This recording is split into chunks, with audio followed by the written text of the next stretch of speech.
Quase colisão aérea no aeroporto de Congonhas. Estamos aqui hoje gravando esse vídeo já em maio, né? Dia 4 de maio hoje, mas no dia 30, na parte da manhã, finalizando ali o período da manhã, quase uma colisão aérea. E hoje vamos falar sobre vou falar esta ocorrência, mas eu gostaria que vocês prestassem atenção. Academia Brasileira de Peritos Aeronáuticos. Então, na realidade, a concepção, o bate-papo aqui vai ser dentro da ótica de perito. E aí eu deixo bem claro que essa concepção se sai da aviação. A importância de nós levarmos a sério dentro de uma ótica muito, muito, muito técnica. Logo após a ocorrência, ocorreu, como eu falei, na parte da manhã, 2 horas depois nós tínhamos peritos falando a respeito dessa ocorrência. Alguns afirmando que não foi nada grave e outros afirmando que foi grave. Eu só queria saber dessa turma aí que falou que é grave ou que não é grave, da onde eles tiraram essa conclusão? Eu trabalhei em Congonhas 10 anos, inclusive investiguei muitas ocorrências semelhantes a essa. Muitas das ocorrências levavam meses para nós chegarmos a alguma conclusão. Eu não entendi por que que é que você, isentando ou culpando alguns dos envolvidos. Uns isentaram os controladores, outros culparam os controladores, outros isentaram os pilotos. Eu não sei de onde vocês tiraram isso. E quando nós vamos analisar os comentários, é tudo leigo. Ou uma irresponsabilidade que não tem tamanho. Não tem tamanho. E o pior de tudo é que o outro é influencer e influencia aí uma turma de centenas de milhares, às vezes até milhões, e quando nós queremos apresentar um detalhe técnico, fica difícil. Não, porque fulano de tal disse isso, fulano de tal... Não. E nós vamos aqui dentro de uma ótica de perito, ótica técnica de profissional, falar sobre esta ocorrência. Tudo bem? Para mim, professor Calazan, sempre um grande prazer tê-los a bordo. Repito, perito requer fundamentos técnicos.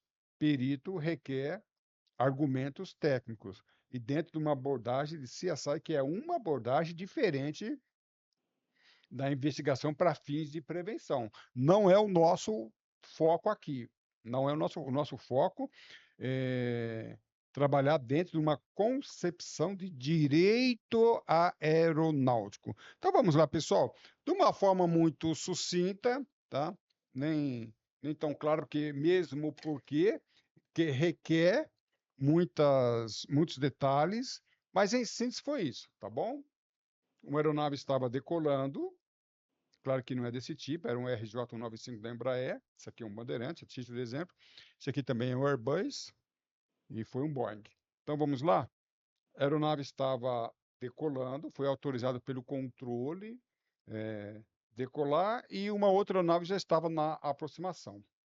A ideia do controlador de tráfego aéreo, nós entendemos de uma forma bem clara, que era fazer com que a aeronave decolasse e, na sequência, a outra pousasse. Lembra que eu trabalhei 10 anos em Congonhas, e eu conheço muito bem essa operação, e o controlador de tráfego aéreo ele vai mensurar a velocidade, mensurar a distância, categoria de aeronaves, ou seja, sem entrar em detalhes aqui, para que o controlador de tráfego aéreo autorize uma aeronave a decolar em aproximação, são vários fatores levados em consideração. E esses manicacas especialistas não consideraram isto, e aí deram os seus pareceres, que não é parecer, são as suas opiniões pessoais. Então vamos lá, o que foi que aconteceu? Eu fiz uma cronometragem lembrando, tá, para a investigação dessa ocorrência, levar-se à consideração a cronometragem, a conversação entre pilotos, minutagem, visualização radar, revisualização radar, são parâmetros que esses técnicos aí, ou melhor, esses especialistas nem citaram. Então, eu não tenho como concluir nada aqui. Repito, quem quer que conclua qualquer coisa é um irresponsável. é insano, né? O índice de loucura é o mesmo para quem isenta ou para quem culpa qualquer um dos envolvidos. Por que eu falo isso? Porque requer análise de muitos tópicos que podem, essa análise pode levar meses, e não é em 2 horas que nós fazemos isso. Mas tudo indica que a aeronave da Azul, que estava em decolagem, levou um tempo considerável, mais de 1 minuto, talvez 1 minuto e 15, e o cenário mudou.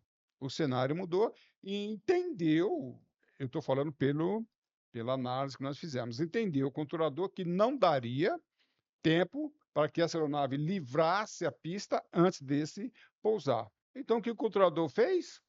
Ele, a intenção do controlador foi arremeter o Boeing, estava na final, e parar a decolagem da aeronave que estava em decolagem.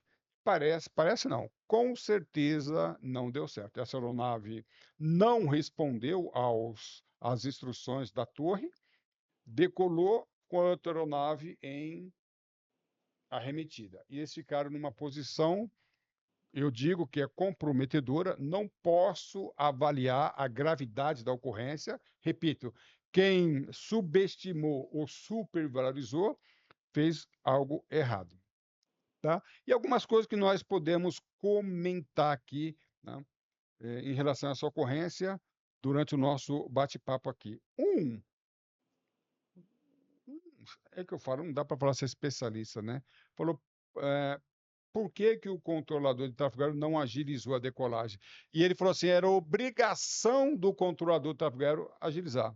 Eu perguntei para ele, então você me indica qual é o documento que obriga a agilizar?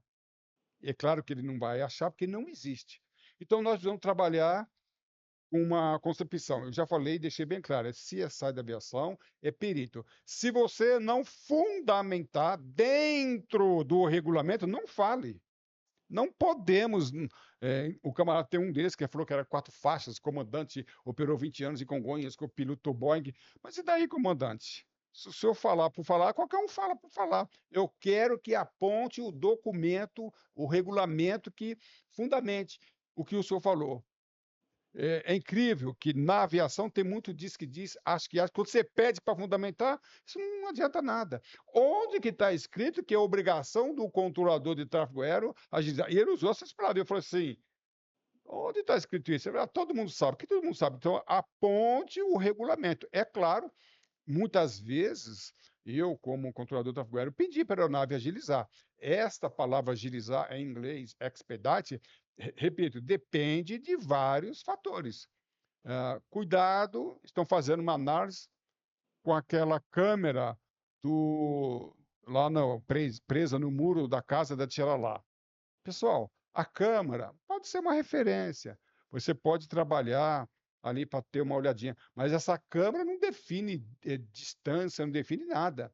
Mesmo que a câmera que está sendo veiculada não mostra a posição do Boeing na hora que ele autoriza o azul decolar. Não mostra. Então, falar que ele deveria agilizar, onde é que está escrito isso? Qual é o documento que regulamenta isso? Não tem nada escrito.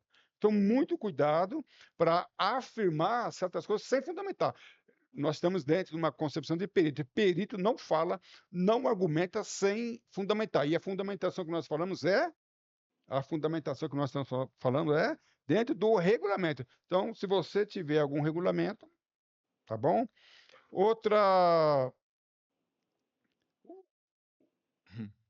Essa outra colocação foi mais horrível ainda. O controlador de voo devia descontinuar. Aí eu falo, descontinuar, e hoje pela manhã eu falei com vários profissionais da atividade aérea, qual a diferença entre descontinuar e arremeter? Aí me deram vários argumentos, eu falei, não, não, não, não. Não, não. Eu quero dentro do tráfego aéreo, dentro da fraseologia de tráfego aéreo, dentro do regulamento ICA 104, ICA 104 não é o caso que é helicóptero, mas pode ser também ICA 137, ICA 112, o documento 9432, o documento 4444, e seja lá qual for o documento. Não, professor Crasantes, que quando o piloto vai arremeter, ele está muito próximo, a operação é diferente. Quando ele está a 4 milhas, por exemplo, do posto. Não, gente. Vocês estão confundindo o que eu estou perguntando. Eu não estou falando sobre a operação da aeronave.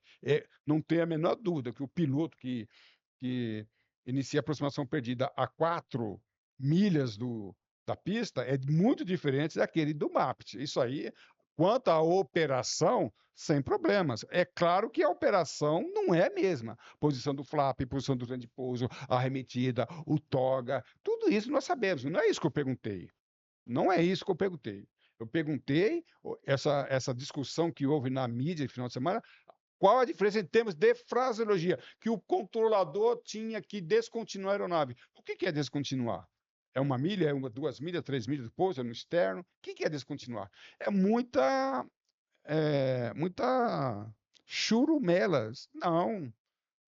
Então, o controlador, ele tinha que realizar o procedimento como ele pretendeu, de parar uma aeronave e arremeter outra.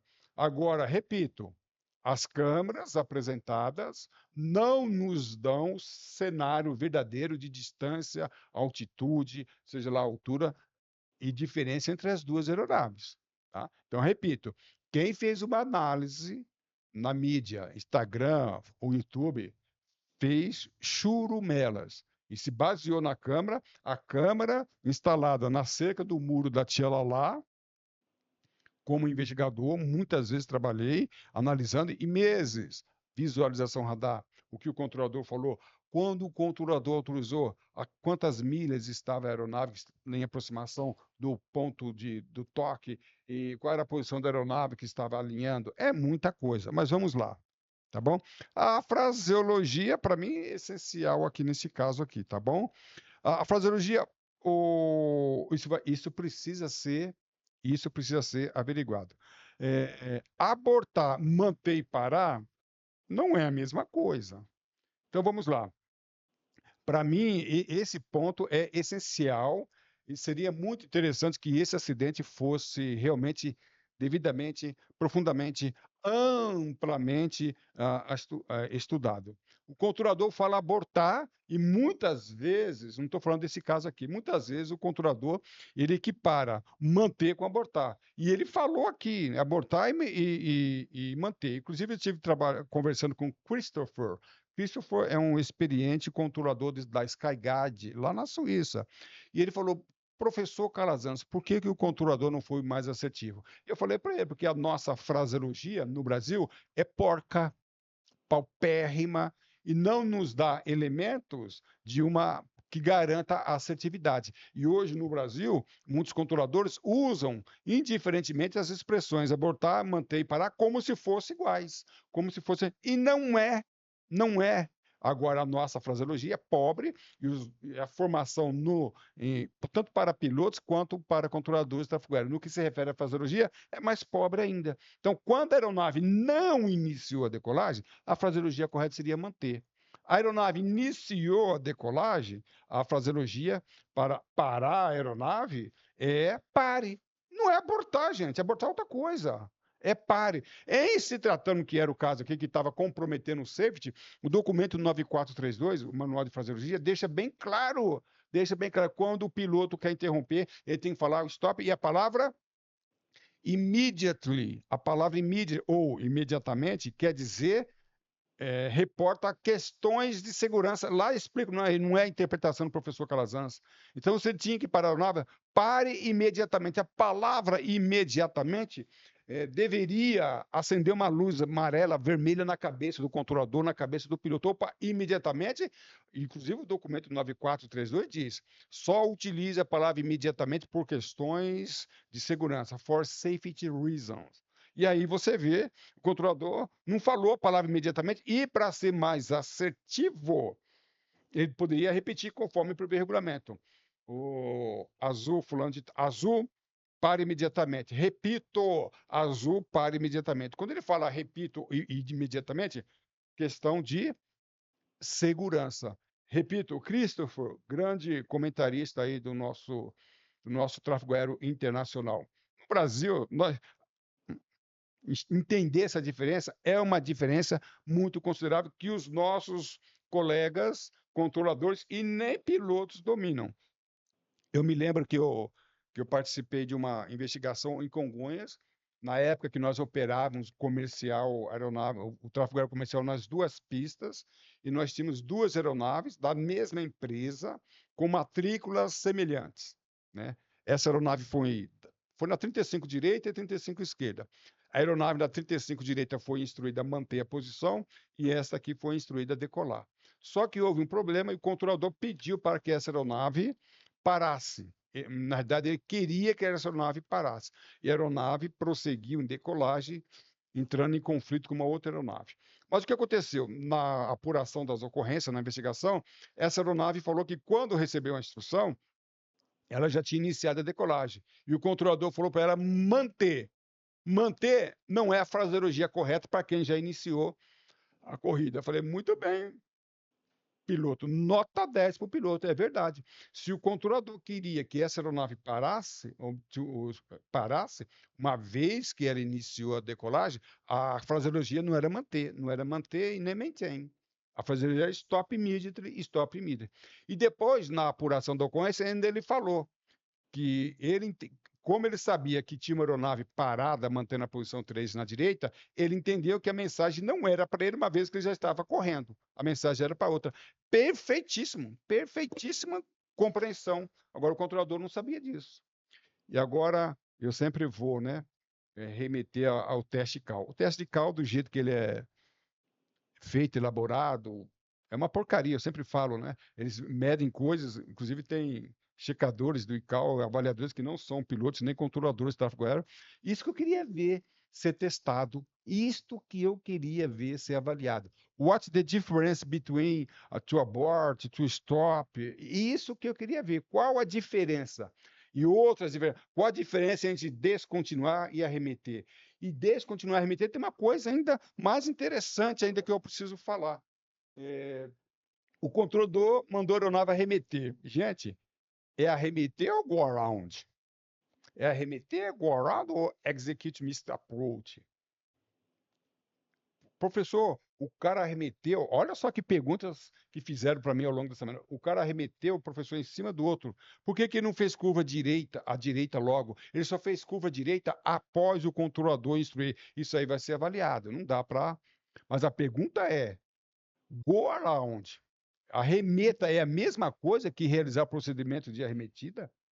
Pergunta aí, eu vou fazer um desafio aqui. Eu digo que o teste de proficiência, primeiramente, poucos pilotos controladores estudam fraseologia nesse nível aqui. E eu faço um desafio. Esquece piloto controlador nível 4, pegar nível 5, 6, 5 para cima. Pergunte ao controlador qual a diferença entre abortar, manter e parar. Pergunte ao controlador qual a diferença de go around, execute miss approach ou pull up.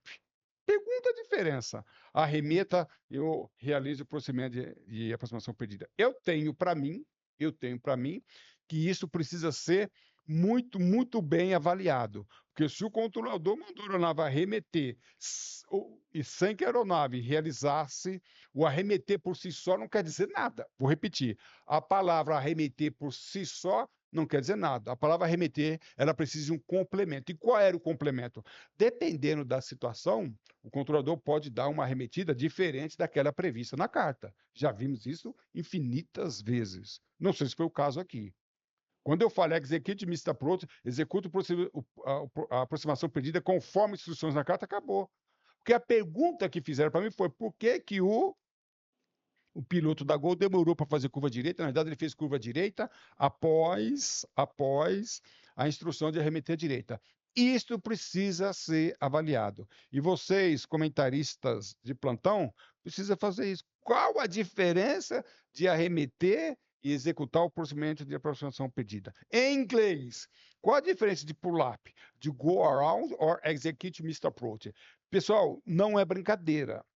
Tanto a diferença de abortar, manter e parar, quanto isso aqui, tem um significado muito amplo e muito profundo que os especialistas, os profissionais da aviação, controladores e pilotos desconhecem. E eu faço um desafio, mostra no regulamento, não adianta falar. Eu fiz isso porque comentei muitas vezes essa semana, e quando a gente pede para o piloto falar, não, que eu acho que aquilo. Não. Perito não acha, perito fundamenta. Não, que eu acho que. Não. não faça isso. Eu até digo bem claro, houve algumas discussões comigo, alguns especialistas, em termos de peritagem, nós não podemos aceitar um argumento sem fundamentação. Não existe perito que não fundamente. Está totalmente errado. Então, se você não sabe fundamentar, fecha sua boquinha. E aí eu repito, camarada, que eu sou piloto há 20 anos e falo umas coisas sem fundamentar, não dá para aceitar, tá?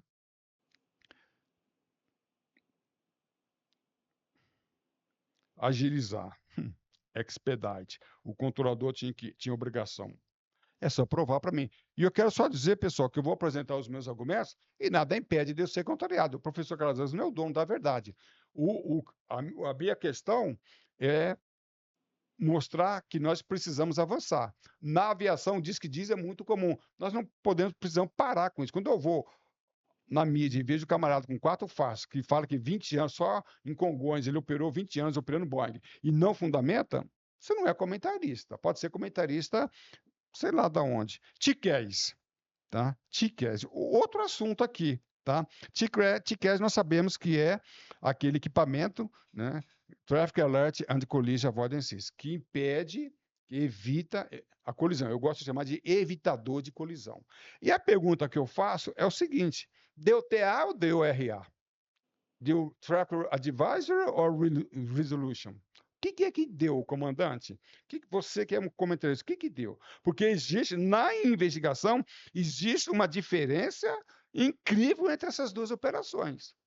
A proximidade com que os aviões voaram, proximidade vertical, qual foi?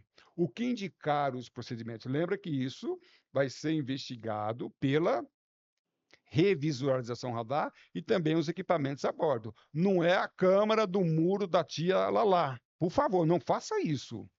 Então, você falar que não foi perigoso. Teve um camarada aí, diz que não é influencer, piloto privado, ó. Piloto privado não tem condição de responder isso aqui, não, hein? Isso aqui está muito além de piloto privado. Não, não, isso aqui não é piloto privado, não tem condições de responder esse negócio aqui. Mas a pergunta é, analisando a ocorrência, o piloto fala lá para o controlador, ó, deu ticket isso aqui, ele só não falou se foi TA ou RA. Tá? Antes da aeronave fazer a curva, a proximidade entre as duas aeronaves levou ao TA, o TA tem um índice de gravidade, RA, outro índice de gravidade. Você falou que foi muito grave, gravíssimo, mas não falou se foi RA. Você falou que não é nada daquilo que o pessoal está disputando, mas também não falou. Você jamais poderia falar que foi um caso simples, que não foi emergência, que não foi um incidente grave, sem apontar isso aqui. Pessoal, nós não temos como apontar a gravidade da ocorrência se nós não apontarmos se foi TA-RA. Aí cai por água abaixo. Eu vou dar uma dica aqui, né? Muitos internautas foram na onda desses especialistas. Eu vou dizer uma coisa aqui com muita clareza. Quando houver uma ocorrência, e quem quer que for aparecer na mídia e a, asseverar uma gravidade ou outra, isentar ou culpar, cai fora. Ele é o primeiro ponto para essa pessoa não ser ouvida.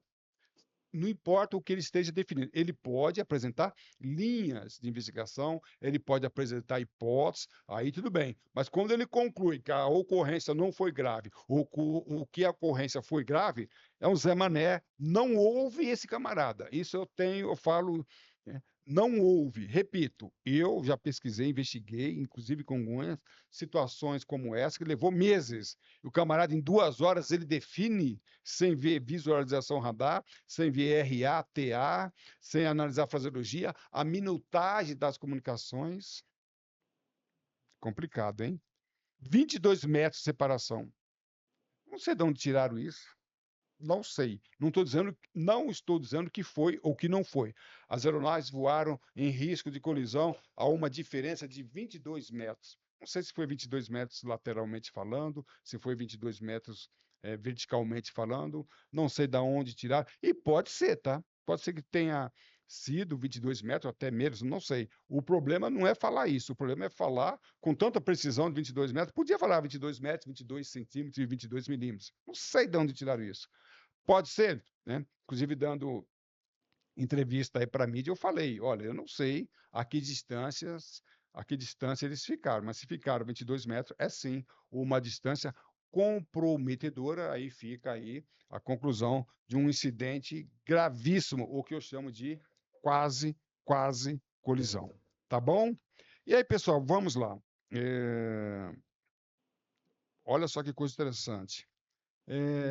Eu vou pedir desculpa aqui para os peritos judiciais, não da aviação, os peritos judiciais de uma forma geral.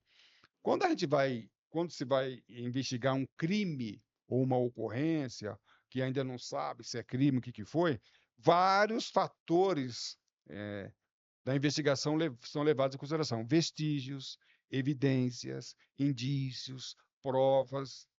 É uma coisa, é um caminho, é um método bem distante, e é diferente da investigação técnica, é muito diferente da investigação com a finalidade de prevenção. Então, a investigação criminal, ela percorre outro caminho, tá? Então, eu vou dar aqui um exemplo para vocês, né? Outro dia eu fui no médico. Isso foi caso real. Eu estava passando muito mal com a respiração e eu desconfiei que era pneumonia, nunca tinha tido pneumonia. E o médico foi, então, me auscultar. Isso, minha palavra, achava que era escutar, não, ele foi me auscultar. Então, ele pegou lá o seu equipamento e ele ficou preocupado. Ele ficou preocupado, mas ele não definiu. Professor Calazans, o senhor está com pneumonia. Ele ficou. Então, tinha vestígios, sons, ruídos, a minha respiração. Eu achei muito interessante porque o médico ele não concluiu. Tinha vestígios e ele pediu para que eu fizesse um exame, tirei chapa lá, fui no equipamento. Aí sim, aí ele pegou meu exame. Professor Calazans, mostrou, você está com pneumonia e é grave, e colocou ali um tratamento bem interessante. Remetendo à aviação. Às vezes, a aviação, você visualizando, nós podemos analisar alguns vestígios. Mas cuidado, vestígios não são evidências. Numa investigação criminal, o que que é evidência, pessoal? Presta atenção que eu quero deixar isso bem claro. O que que é evidência? Evidências são vestígios comprovados cientificamente. Então, eu vou falar. Evidências são vestígios comprovados cientificamente. O professor Calazans estava com pneumonia? Estava. Então, eu tinha evidência. Por que que era evidência? Então, eu tinha vestígios, respiração ofegante, ruído, um monte de coisa. Então, o que que é evidência? O médico comprovou, através do equipamento, cientificamente, e aqueles vestígios se verificaram. Então, eu posso falar que esta ocorrência, ela tem vestígios de um grau de periculosidade grande. Eu posso falar isso. Mas somente depois que eu pegar esses vestígios e transformá-los em evidências. Então, eu vou pesquisar o radar, a comunicação, a fraseologia, a distância. Gente, é muita coisa que se leva em consideração. É por isso que eu falo que esses incautos que foram para a mídia em geral e foram para a televisão e falaram que não houve problema nenhum, e outros que falaram que houve problema sério, eles analisaram vestígios e não evidências. Evidências. O que são evidências? São vestígios comprovados cientificamente. Às vezes a pessoa está com uma doença mais grave e todos desconfiaram que está com câncer. Aí passa por exames, vários exames diferentes, e entra em máquinas. Então, o médico não pode falar através de uns vestígios, o que a pessoa tem. Então, vestígios não são conclusivos. Vestígios, eles vão traçar a linha de investigação. Olha, na minha opinião, eu falo, esse acidente tem uma imagem que eu vi, que as aeronaves voaram muito próximo uma das outras, que, ao meu ver, levou a RA. Ao meu ver, levou a RA. Eu não sei qual é a distância, não sei qual é a distância, e não sei se deu RA. Dificilmente não é a princípio, é sim uma ocorrência grave, mas são vestígios. Eu não posso afirmar isso. Eu não posso concluir. Não posso concluir. Posso até usar a lente lá, a câmera do muro da tiela lá e ter uma linha de partida, jamais de conclusão. Esta é a diferença. Tá bom, pessoal? Perito, por isso que eu deixo bem claro a concepção da peritagem aeronáutica. Tá? Então vamos lá. Professor Calazans foi. Vamos lá. Ricardo Salada é um investigador brasileiro, um perito criminal. Ele participou de várias investigações, Susana Richthofen e muitos outros. E ele usa no seu livro uma coisa que eu acho muito interessante, que ele fala do tirocínio. O que é o tirocínio? Muito utilizado pela polícia. Tirocínio, segundo Ricardo Salada, é intuição treinada. Intuição treinada.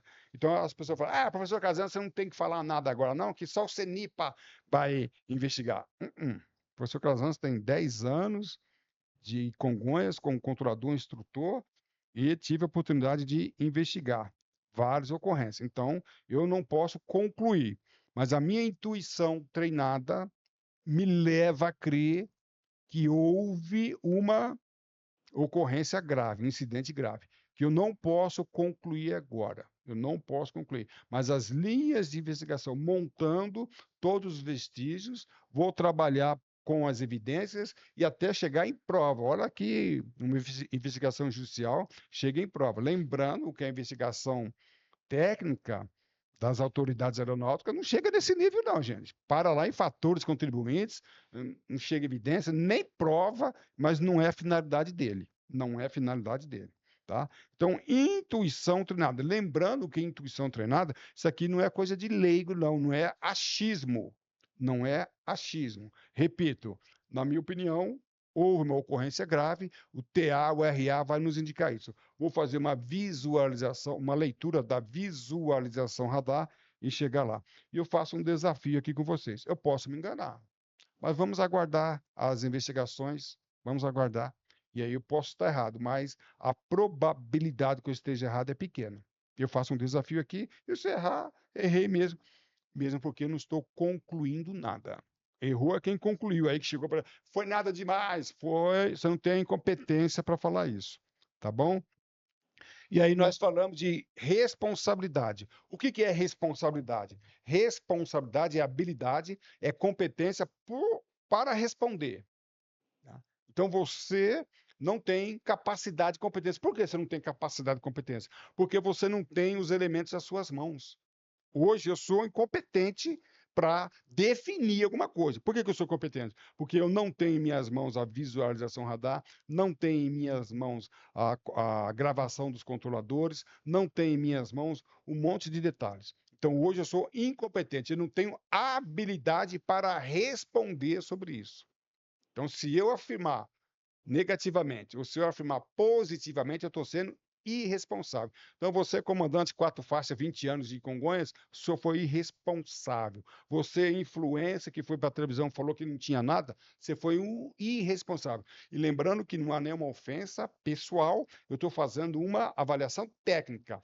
Qualquer um que concluir aqui agora está sendo irresponsável. Não tem elementos em suas mãos para responder. Tá bom? Mas vamos lá. Penalidade, professor Calazans. Penalidade, achei interessante. Vamos lá. A aeronave da Azul que estava correndo. Presta atenção no que eu vou falar aqui, eu vou falar em termos de hipótese. Quando uma aeronave decola, todo mundo sabe disso, a aeronave decola com a torre de controle. Depois que a aeronave decola, ela inicia o procedimento de transição até alcançar a aerovia. Esse procedimento é o procedimento de subida. E nós sabemos que depois que a aeronave decola, ela sai da frequência da torre e chama o controle de aproximação. Então, a aeronave decolou, a torre paga a decolagem. O Papatango Delta Charlie decolado ao 09, prossiga na subida e chama agora o controle de São Paulo na frequência 219. Ele coteja ou não da ciência e muda de frequência. Em Congonhas, em outros aeroportos, o procedimento é diferente. E temos que ver se esse procedimento estava sendo realizado na hora da ocorrência. Em Congonhas, devido o congestionamento, tem uma norma, eu repito, precisa ver se essa norma estava vigendo na hora do acidente, que o piloto ele decola na frequência da torre e assim que ele decola, a torre não paga a decolagem e ele automaticamente, para ganhar tempo, já chama o controle. Então vamos lá? Em Congonhas e outros aeroportos, a aeronave decola na frequência da torre, decolou, automaticamente já muda de frequência. Infelizmente, muitos pilotos, na hora que alinha para decolar, eles mudam a frequência. Equivocadamente, erroneamente. Quando o piloto ele muda de frequência antes de decolar, ele está cometendo uma infração. E algumas ocorrências que eu participei na investigação, aeronaves decolaram, o controlador precisou parar a aeronave e não conseguiu, porque a aeronave já estava na outra frequência. Não sei se foi isso que aconteceu com essa aeronave. Repito, não sei. Que isso precisa ser analisado, a transcrição, caixa preta, a parte de comunicação e assim por diante. Tá vendo? Então, isso precisa ser checado. Eu vi lá um piloto, um internauta, afirmando que o piloto mudou de frequência antes. Ô, internauta, você não pode falar isso. É uma hipótese. E se eu estivesse trabalhando na investigação, eu trabalharia com essa hipótese. Será que o piloto, na decolagem, ele mudou de frequência antes? Eu ia trabalhar. Então, eu vou analisar a caixa preta para ver se houve essa transferência. Agora, pode ser que ele manteve a frequência, e teve falha de comunicação. E aí? Ele manteve a frequência e teve falha de comunicação. Então, você não pode culpar. Não dá para culpar. Muitas pessoas estão falando que o piloto ignorou a mensagem da torre. Pare, mantenha, pare, interrompa a decolagem, aborte a decolagem, não seja lá o que for que o controlador falou. Eu não sei se ele ignorou, não. Né? Então, eu precisaria analisar se ele mudou de frequência, quando era para manter a frequência, ou se houve falha de comunicação. Tá? Se ele mudou de frequência antes da hora, ele cometeu, pessoal, estou colocando aqui por hipótese, eu não estou afirmando isso. Se isso aconteceu, e pode ser comprovado na investigação, ele cometeu uma infração de tráfego aéreo que vai ser apurado pela JJE, Junta de Julgamento. Tá bom? Agora vamos para uma investigação CSI, Criminal Scene Investigation. Penalidades. Pessoal, se ficar comprovado que houve quase colisão, que nós chamamos de air proxy, né? Air proxy, se houver, ficar comprovado, pode ser que essa ocorrência seja enquadrada no artigo 261 do Código Penal, que é expor a perigo embarcação. Ora, se houve exposição a perigo, se as aeronaves quase colidiram, essa ocorrência pode ser enquadrada, apurada pela Junta de Julgamento, que é uma unidade do DECEA, Departamento de Controle de Espaço Aéreo, e pode ser também investigada pelas autoridades judiciais, tá bom? Se houve exposição. E a reclusão de 2 a 5 anos. Eu estou fazendo aqui, pessoal, uma análise bem superficial, porque o 261 requer um cuidado mais especial, tem mais coisa, crime doloso, o culposo, se houve vítimas. Então, eu não vou fazer uma análise mais profunda, mas exige. Mas, em princípio, de uma forma bem ampla, uma forma bem superficial, se houve risco concreto de colisão, pode ser enquadrado no artigo 261, tá bom? Olha só o artigo 261, presta atenção, aqui não é o CP, o artigo 261, deixa eu ver aqui, não, aqui não é o CPB não, tá? Eu errei, aqui é o Código Brasileiro de Aeronáutica, é o artigo 291, tá? O artigo 291, aqui está errado a capitulação, eu não vou arrumar agora. Então, o Código Brasileiro de Aeronáutica, no artigo 291, tá? Parágrafo 1º. Então, eu vou repetir para corrigir. Código Brasileiro de Aeronáutica, artigo 291, parágrafo 1º, Tá? Olha lá o que diz. Quando a infração constitui crime, olha só que interessante, presta atenção. O que diz o Código Brasileiro de Aeronáutica no artigo 291? Diz o seguinte: quando as autoridades aeronáuticas estiverem investigando uma ocorrência e essa infração de tráfego aéreo, caso tenha sido uma infração de tráfego aéreo, constituir crime, olha só, se a infração constituir crime, olha o que a autoridade aeronáutica vai fazer, tá? Vocês vão ver lá, eu não transcrevi aqui, mas sem problemas. Olha só que coisa interessante. Quando a autoridade aeronáutica entender que a infração, está escrito aqui, entender que a infração constitui crime, a autoridade aeronáutica levará imediatamente o fato ao conhecimento da autoridade policial ou judicial competente. Vou explicar. A autoridade aeronáutica está investigando. Nossa, houve risco concreto, houve crime. Opa, está em curso no artigo 261 do Código Penal. Delegado, investiga isso aqui. É claro que nós, no Brasil, estamos ano-luz desse entendimento. Na prática, então, nem se fala. Uma vez eu perguntei para uma autoridade aeronáutica se ela faz isso. Ela falou, não, Carlos, isso não está previsto. Está previsto, sim.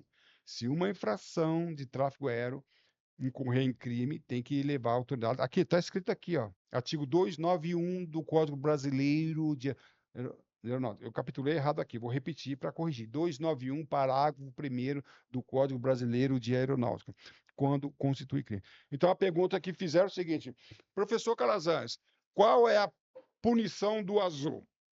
Me perguntaram. Primeiro, eu preciso saber se houve infração da aeronave azul. Primeiro, eu preciso saber. Ou do gol. Eu não tenho como afirmar. Isso precisa ser investigado pelas autoridades aeronáuticas. Depois, caso haja infração na esfera administrativa e essa infração tenha repercussão na esfera penal, as autoridades judiciais. Repito, dificilmente chegará nesse nível, porque nós no Brasil estamos muito, muito distantes disso. Tá bom? E aí, nós estaríamos caminhando para o indício, né? Então, vestígios passa para evidência, há indício, aí eu vou indiciar. Então, havendo vestígios, havendo evidência, poderíamos passar para a próxima fase de indiciamento e indiciar os possíveis responsáveis. Repito, eu peço desculpa para os peritos criminais, que eu estou fazendo aqui, quando eu coloco essa teoria aqui, essa teoria está sendo explicada de uma forma mais superficial, a gente precisaria entrar em mais detalhes aqui, tá bom? E aí eu estou acabando, partindo para o final, deixando bem claro que essa concepção não é concepção de investigação para fins de acidentes, é uma concepção de perito. E a comunidade aeronáutica, os profissionais mecânicos, pilotos, meteorologistas, psicólogos, controladores da aeronáutica, tem que sair dessa mesmice. Tem que sair dessa mesmice. Falar sem fundamentar, argumenta sem fundamentar. Para mim, esse nosso bate-papo aqui, esse podcast, esse vídeo, ele que tem pilotos controladores, por favor, não podemos aceitar a opinião pessoal. Que na minha opinião, é que arremetida, é que descontinuar. Não podemos mais aceitar isso. Se você não souber, até teve um controlador hoje, Juvenal Neto, grande Juvenal Neto, meu amigo São José dos Campos, eu fiz a pergunta para ele, ele falou, Calazans, eu não achei em documento nenhum a diferença entre descontinuar e arremeter. Para mim, é a melhor resposta que ele deu. O problema não é quando a pessoa não sabe, é quando começa a responder aquilo que ele acha. Perito, ele acredita. Perito não tem opinião pessoal. Perito tem parecer. Neto, nota 10, não é à toa que o Neto é um experiente, inclusive é perito aeronáutico, não é à toa que ele é um experiente, né? Profissional especialista em tráfego aéreo, professor há mais de 30 anos. Ele deu a resposta mais legal, linda, maravilhosa que eu podia ouvir. Professor Calazans, eu não achei. O que ele quis dizer? Professor Calazans, eu vou calar minha boca, eu vou fechar minha boquinha, porque eu não sei fundamentar. E eu estou procurando a diferença e já ouvi um monte de coisa aí, que eu acho que é isso, que eu acho que é aquilo, que quando o avião está lá em cima, quando o avião está lá embaixo. Né? Então, dentro de uma perícia, uma concepção de perícia aeronáutica. Se você não tiver fundamentos, faça igual meu amigo Neto, fecha a boquinha. E continua procurando. Eu acredito que ele esteja procurando ainda, como eu também estou procurando. Tá bom? E assim nós acabamos a nossa aulinha de hoje. Participe do nosso grupo de peritos aeronáuticos e ali você vai participar de um grupo que tem por finalidade discutir ocorrências e acidentes aeronáuticos. Tá bom? Além do QR Code, eu vou deixar o link do grupo, você entrar e participar desse grupo. Tá bom? A sua atitude define a sua altitude. Voe alto, estude com o professor Calazans. Para mim, sempre um grande prazer tê-los a bordo. Um abraço, tudo de bom.